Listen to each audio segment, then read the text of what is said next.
Naughty Dog has been a studio that I really admire with a lot of their work. I haven't really played their Uncharted games, but I've heard really good things about them. But I really did enjoy what they did with Last of Us Part 1, I guess. I thought it was just going to be a part thing, but anyway. The first part was really, really well done. It was a I mean, the gameplay, I guess, it wasn't like all that great gameplay wise, but it was more of like an interactive story, and in that way, it was really well done. I really liked what they did with the game in that respect. But then, of course, they released Last of Us Part Two, and it was just for me, it was just kind of hard to follow up on what they did with Part One. It's like, how are you going to beat a story like that? And just the way they executed it too. It's like a lot of the people really liked Joel, and he's killed off really early. Well, spoiler, but I mean, I didn't even play it, and I know that, so it's been out for a while. So, my bad. Anyway, and so yeah, they killed him off super early, and then the whole thing with Ellie doing whatever, and yeah, I don't know. A lot of it just felt really forced. That's kind of my problem with these newer games is that the stories they try and write just feel so forced. None of it feels natural.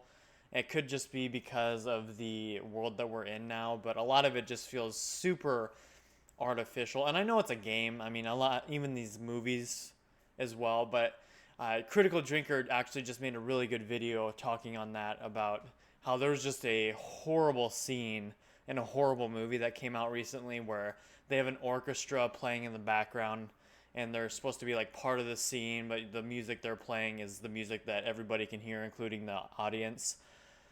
And how it just didn't fit at all. It's like they're playing where they're like in a boiler room, and then they're just still playing when everybody's getting shot and stabbed, and it's like, what is happening? In the Titanic, it made sense because previously, where they had the people playing the song, it was like their last song while the ship's going down, and you have them going like everybody's basically just resigned, really. I mean, there's a lot of people still trying to get off the ship in the movie, of course, but then you have the other people who have already just accepted that they just can't get out of it. And so it played along, if you will, and it just felt natural, whereas that just felt so forced. It was like, what are we doing? And so that was kind of my gripe with the second Last of Us, is that it just didn't, it felt out of place. It felt like they just were trying to implement different elements, if you will, into the story that just made it very convoluted and just very disjointed.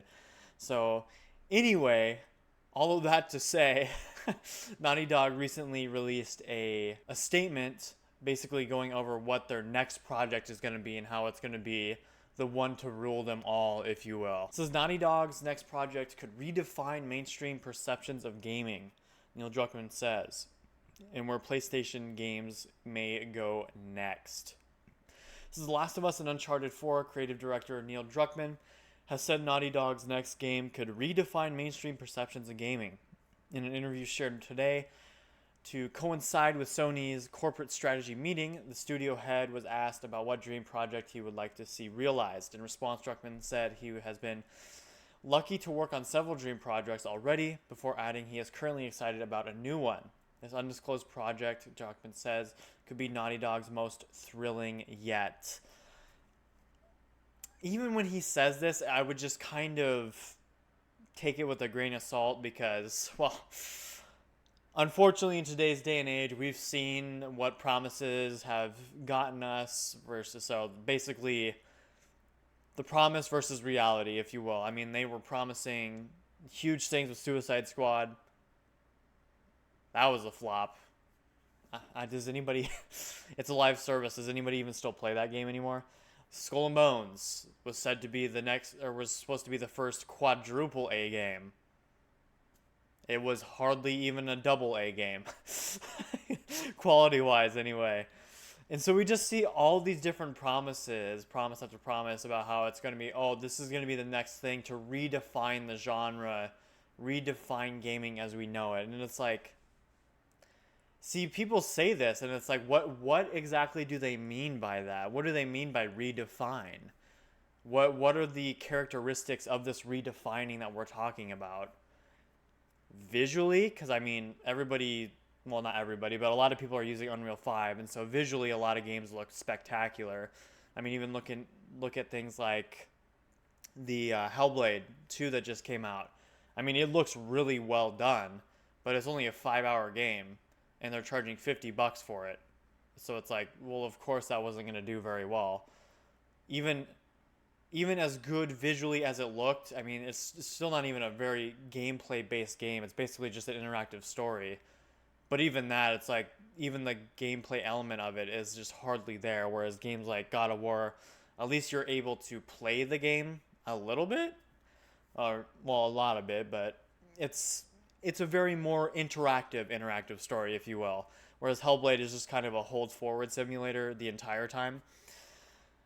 And so I mean, so is Last of Us, really, if you think about it. I mean, there's some gameplay elements to it, of course, with the guns and stuff like that, but a lot of it is just kind of sneaking past enemies and whatever, and it's like gameplay wise, it's not all that interesting. And so with those two games that they've released recently, it's kind of like, well, what exactly are they going to do that's going to redefine the gaming space, if you will, as we know it? I just don't. I don't know. I'm not seeing it.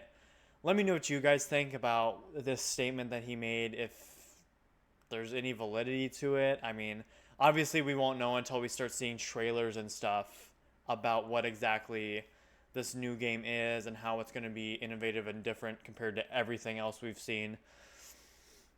I just wouldn't get my hopes up. That's all I'm trying to say. We've even with studios that we know and love, like CD Projekt Red. I mean, we saw what an absolute flop Cyberpunk was, and even developers like From Software. It's like they release really good games, and there's a part of me that still wants to be like the guy who pre-orders everything they do. But there's always that chance that it could be not as good as you expect it to be. So I would just approach everything skeptically. That's pretty much my best advice when hearing statements like this. But anyway, if you guys liked the video, make sure to leave a like, and I hope to see you guys around. Peace!